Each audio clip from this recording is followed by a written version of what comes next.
متاسفانه از روی اخبارات حدود 100 نفر فقط 3 نفر شخصانی که در مقاومت‌های جنگی دولت‌های سوریه، عراق و اسلامی افغانستان اشتراک می‌کردند معین و دستگیر کرده شده است. 12 نفر از این در این دوره 12 نفر اعضای تشکیلات تروریستی دولت و اشتباه دستگیر شده است که در ساده نمودن 66 جنایت خصوصی تروریستی اکستریمی داشته دست داشتند. شهروندان ترکستان در این دوره 3 نفر از این دولت‌ها برگردانده شده است، اختیارا برگردانده شده است. از وقت کارهای داخلی نسبت آن جوانانی که با گروه‌های افراط‌گرایی شامل میشن چه تدبیر می‌گیرد؟ این یکی از وظیفه‌های اساسی مقامات کارهای داخلی است، چونکه کار پروفیلاکتیکی، کار پیشگیری جنایت خاموشکنی یکی از وظیفه‌های ما است. ما شب و روز با هم با شخص هرکون که معین می‌نماییم که کی کدام شخص در کدام گروه‌ها در کدام گروه‌های افراط‌گرایی شامل هستند با پدر و مادر و والدین خویش و تبار و نزدیکان شب و روز کار می‌کنیم که یکم از این راه برگردیم.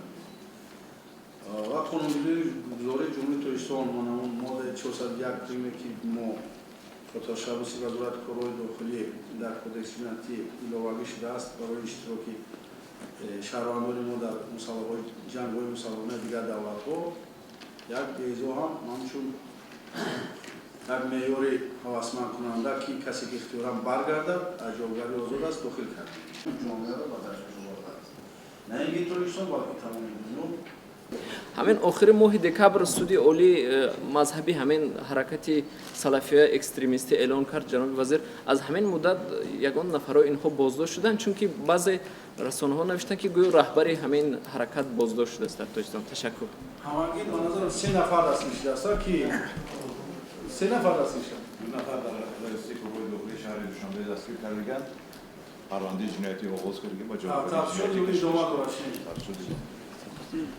توانیم برگردونیم توانیم اگر نشود با جوابداری جنایتی روا هنشیده شده اولان شد مسئولیت نست وقتی که ما این برنامه اکستریمیستی من داشته شده است او همون جنایتکاری که نسبتش همون برای صادر کردن جنایت‌های اقتصادی عیب اعلام کرده شده است با همین گفتگو اعلام کرده شده است یه از اون جنایت کرده ترکیه به شما گفت که آماده است اون رو استرداد کنید.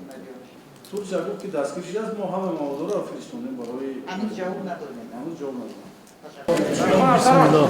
افسران رزیدان یک هفته پس